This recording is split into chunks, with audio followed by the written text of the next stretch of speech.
Hello there. What is going on, everyone? Today I'm asking the ultimate question that many nerds and geeks and fans of all things science fiction have asked in the past at some point during their nerd culture and their journey through fandom, geekdom, and all things in between. Which is better, Star Trek or Star Wars? This is the eternal question, perhaps unanswerable. Perhaps the question itself is even unknowable. We're going to talk about this in a lot of different ways because I believe, contrary to some, that it is possible to live in both worlds, to walk both lives, both on the holodeck and on Coruscant. It's definitely possible to love both, and for different reasons. And because there are different reasons that you can appreciate and love both, I thought it wouldn't be fair to just simply claim that one is better than the other, but rather to claim that one might be better than the other in multiple different categories. So we're going to rate things like different time periods, eras, movies, shows, real battles, also gaming, because of course this is a gaming-based channel. We talk a lot about Star Wars tabletop games, science fiction-based tabletop games, and hopefully soon more and more Star Trek tabletop games. So we're going to talk about all of these things and who beats out who, and share a little hype and fun to kick off December and our 12 Days of Life Day giveaways. We are doing 12 Days of Life Day. We'll also be doing one during this video. If you want to have a chance to enter any of those, you just have to be a subscriber and leave a comment on this or one of my videos. So stay tuned. Make sure you watch all the way to the end. We have some really fantastic stuff. All right, let's start off talking about what I'm doing here. So Star Trek and Star Wars, two different time frames, totally different beasts, but they are both kind of science fiction, right? Well, they are kind of science fiction, but some would say that, that like one might be more science fantasy than the other.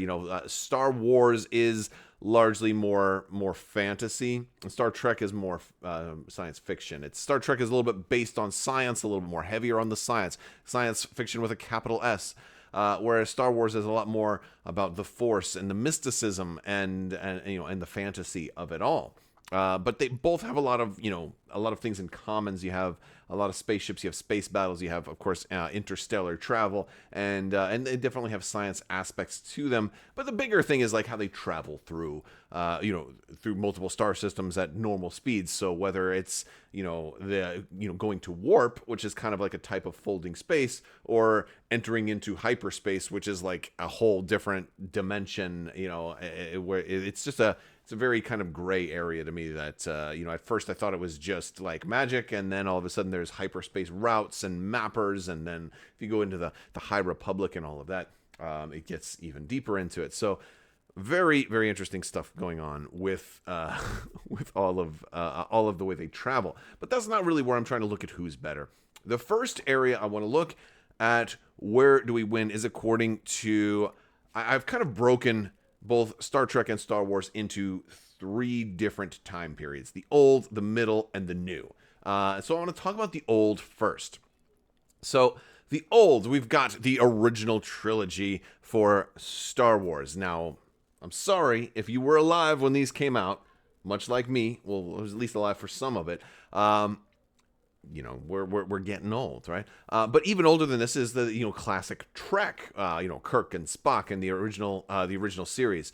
Now, both of these were definitely iconic. I feel like you can also group the original cast's movies.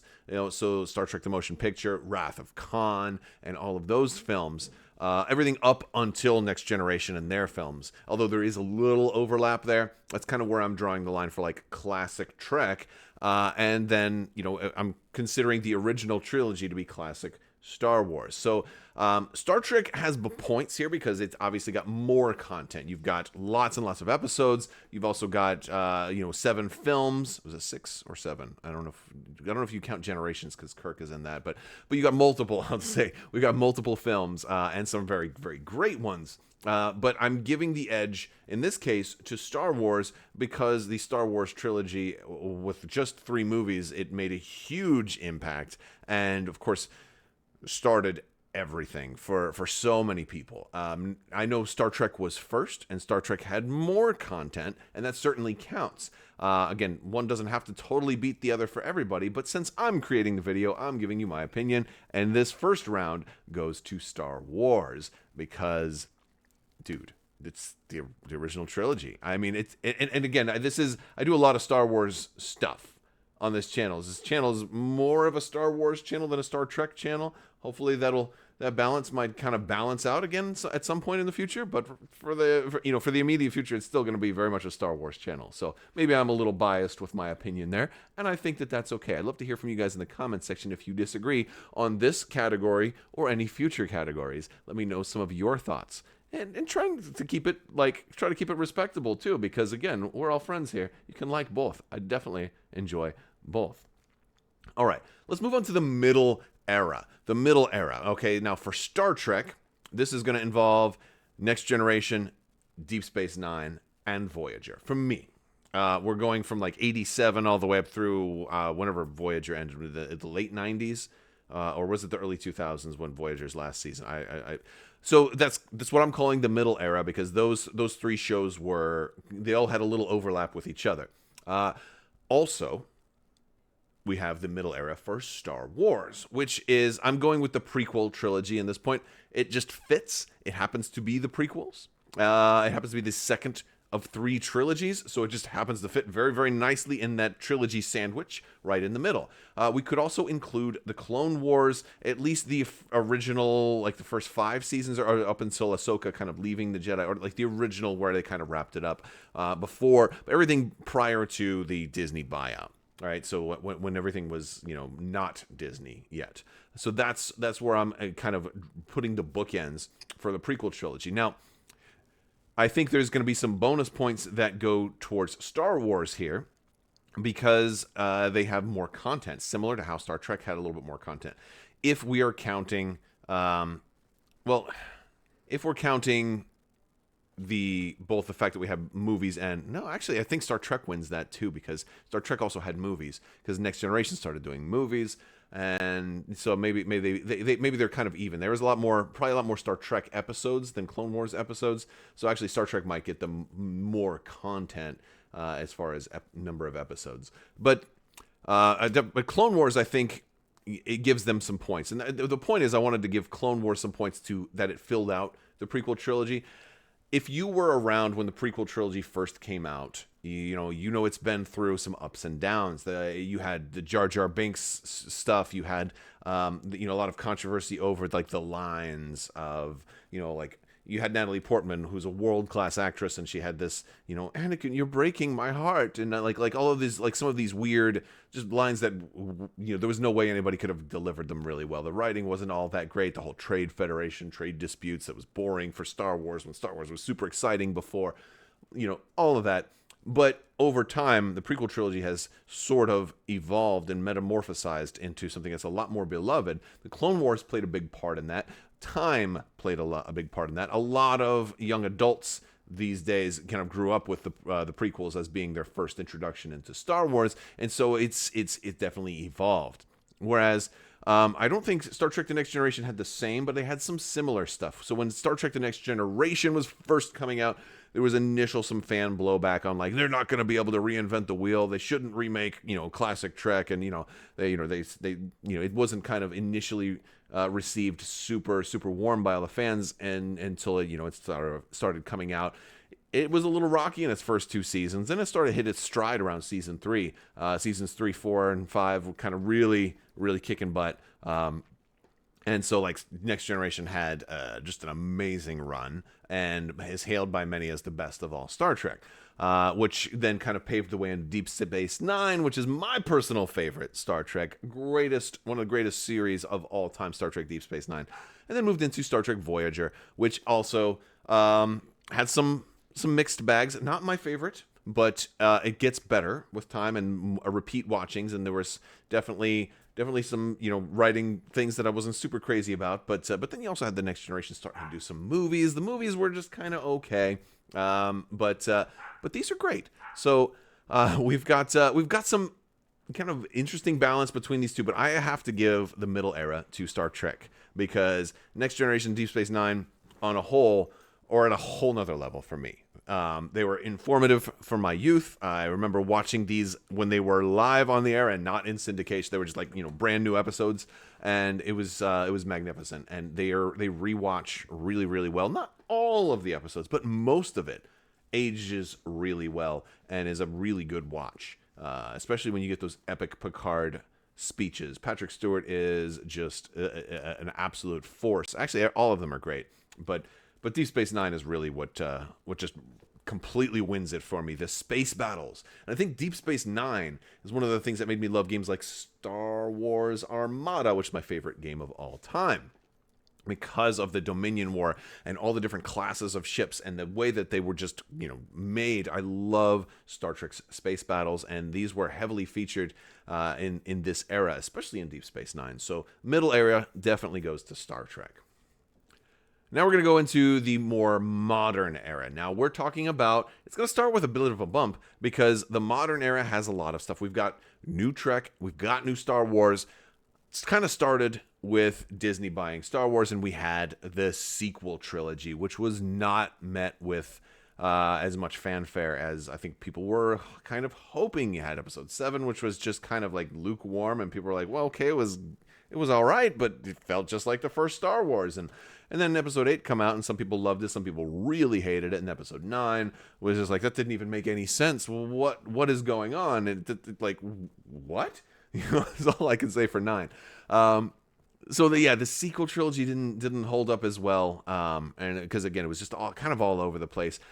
But that's not all that paints that flavor of Star Wars. You also have, other movies like Rogue One. Don't forget, Rogue One was awesome. It's pretty much universally beloved by fans. Same thing with The Mandalorian, amazing show that again, you.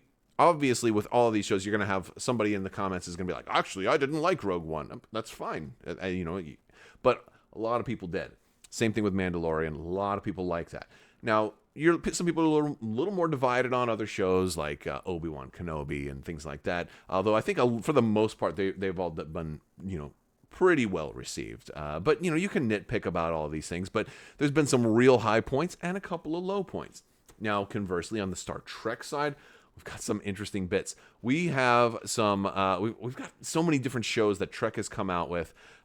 We've had new movies. You had the Chris Pine, like the newer that kind of and those were good.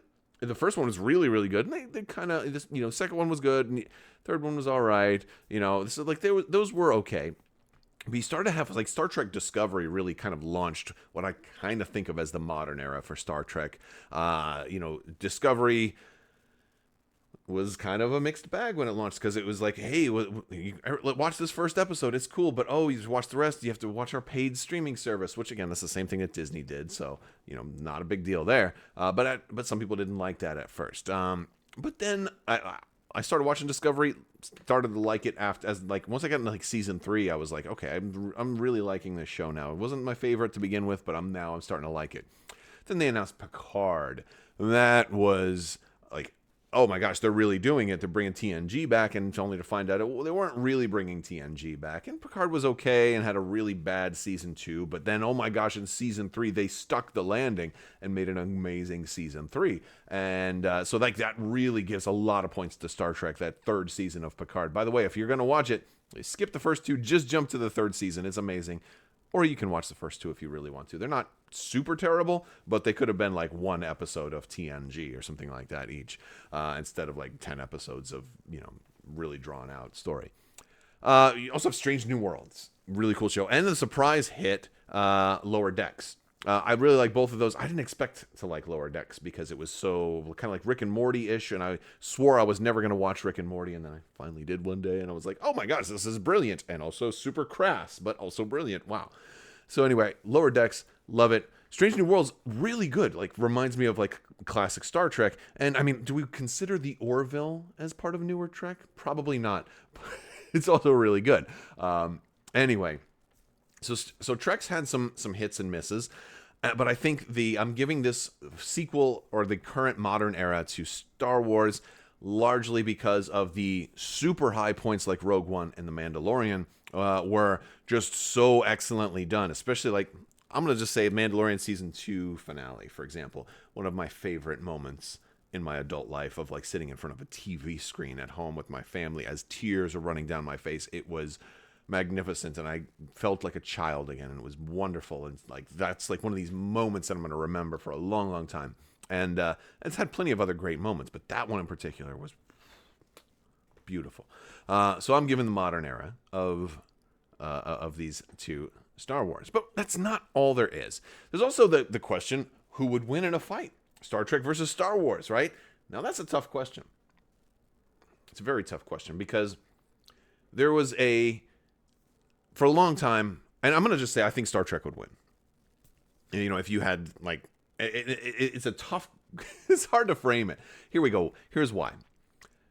Riker in Next Generation once encountered a ship that had shields. They had lasers and shields, which are basically the kind of technology that Star Wars had. Don't forget, Star Wars is a long time ago, and Star Trek is in the future. So Star Trek should have the far superior technology, weaponry, shields, you name it. The ships are way better in Star Trek. And there was a canon point where lasers wouldn't even penetrate the environmental shields of the Enterprise, let alone their actual defensive shields. So like basically most of Star Wars's weaponry won't do anything to Star Trek ships. So that's really where it comes from. However, that's not the only thing. You've also got the Force. So it is, in theory, possible for Darth Vader to be on a Star Destroyer shooting at the Enterprise, and the Enterprise is just like, one phaser blast is going to totally penetrate their shields and cut a hole in their hull. What would happen if we just beamed a photon torpedo onto their bridge? You might say that the beam transporters might not be able to penetrate the limited shields of the Star Wars ships, but maybe. But then again, there's always the thing that the intangibles of the Force. So Vader might just be like, you know what? Picard, you actually wanted to trigger self-destruct on your own ship, so that sort of thing could happen. There's not enough Sith and not enough Jedi to really like completely win that war, though. But there's one more variable, and it's that Star Wars tends to have weapons of mass destruction, and like the Death Star. So what's the Death Star going to do? Now, the Death Star might get off a planet-killing beam. Or if you look at the Episode 9 ships, where the entire fleet of Star Destroyers and everyone's got a friggin' super laser. So, like they have a lot of like planet killers and sun crushers and things like that, depending on if you're going Legacy, Legends, or current canon. You got a lot of these devastating weapons, and since at least now in Star Wars you can just affix them to any old ship, if the two galaxies were to meet, Star Trek would have a hard time trying to police all of the planet killing things, unless they just went straight up, let's just murder all of them. But the Federation doesn't really do that. So the fact that the Federation is a little bit nice and more diplomatic might allow the Empire to cause some damage before they eventually lost in the war. So it might end up being a really, really destructive war that doesn't leave that many planets left alive. But I do still think that Star Trek would come out on top because of their superior technology. And maybe an entire Federation fleet could take out the Death Star, but it might be kind of similar to the Battle of Wolf 359. I think that super laser is just so big, it would completely dwarf the Enterprise, so I think they could still blow up some ships and planets with something like that if they could get close enough. So, Star Wars would still do some damage, but I'm giving it to Star Trek because of the technology. Okay, so we've talked about a couple of things. I want to talk about gaming because, again, this is a gaming channel. First, before we get into board games, I want to talk about video games. Look, both games have an MMO that's out right now, but they're older MMOs. I'm hoping for more newer MMOs. And I think in both, like Star Trek and Star Wars, both their best games were in the past, like old, games you might have had on your 486 or your Pentium 1 or your Pentium 2, games like Starfleet Academy or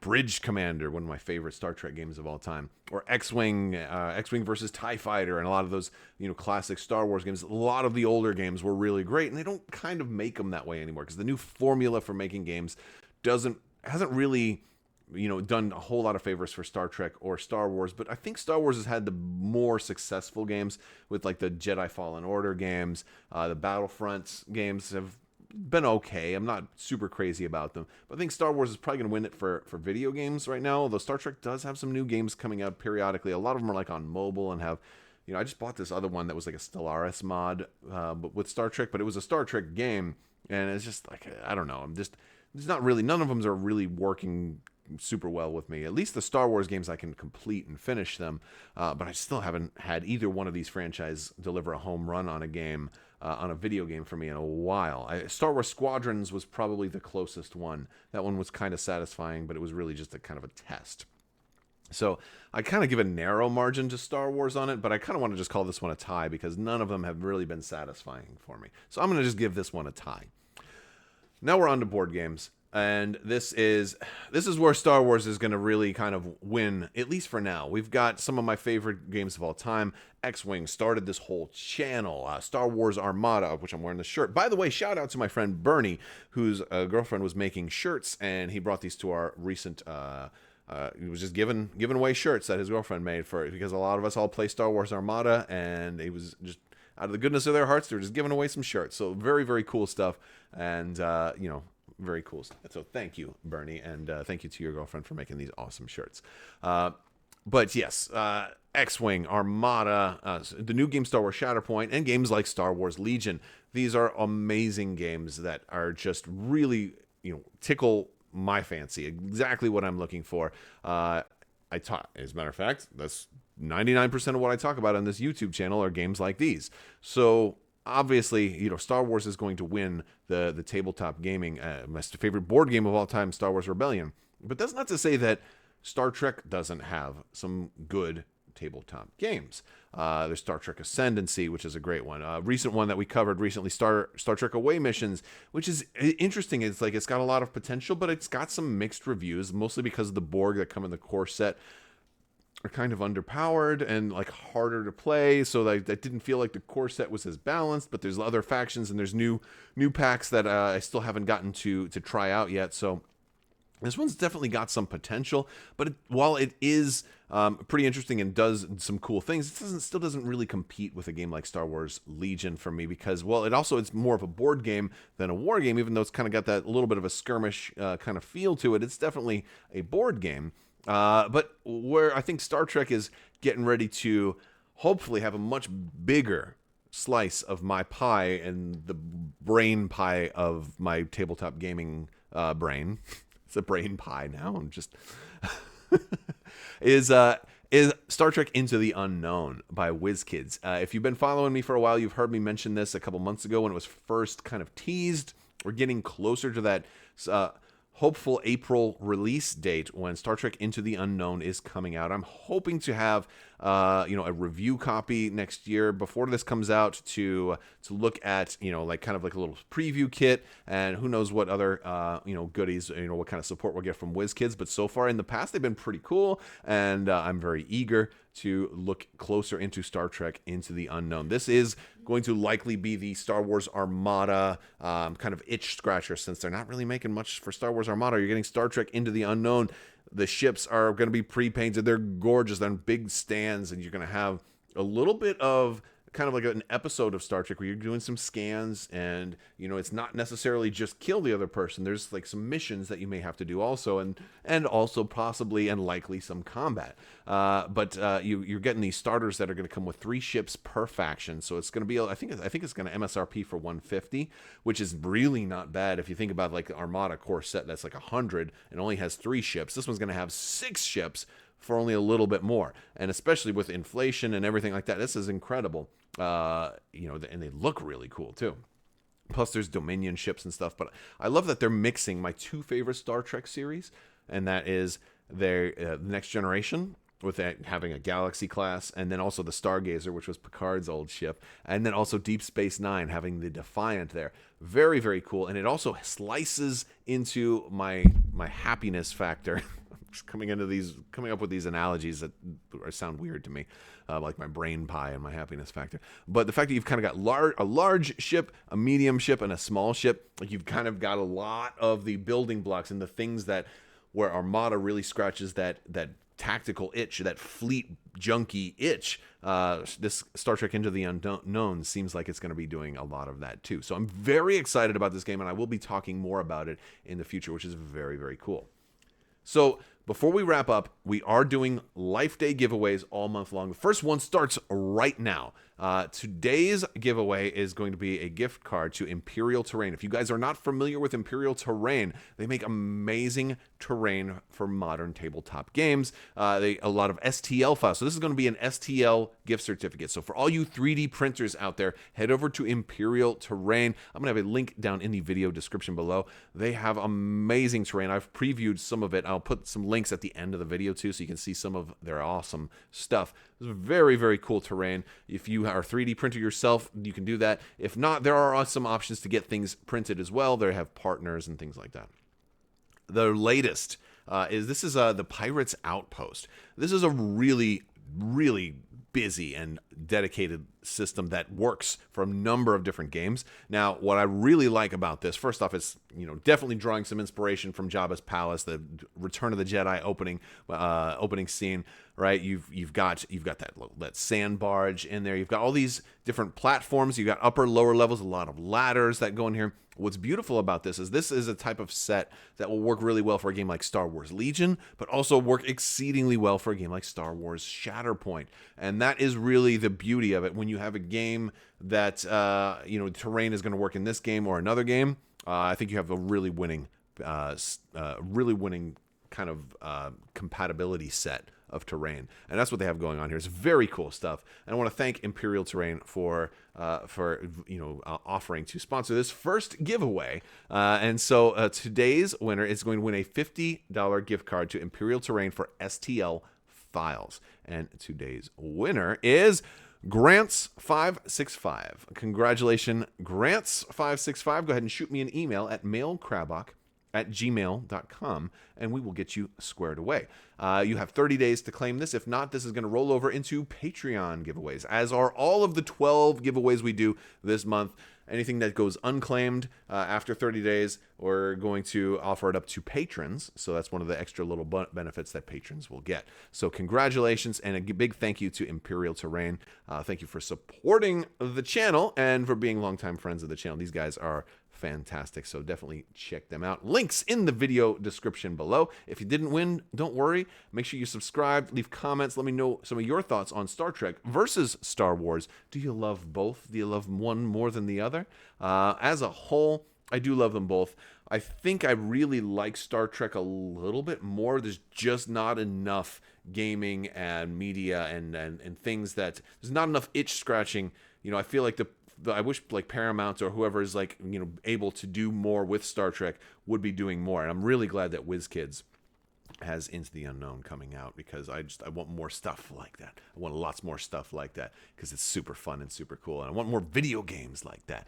Just all kinds of good stuff. So cool stuff. I want to thank you guys so much for watching. Big thanks to my patrons. You guys are absolutely amazing and help make this whole channel possible. Thank you for your continued support. May the Force be with you. Live long and prosper. Be excellent to each other. Party on, dudes, and always wash your socks.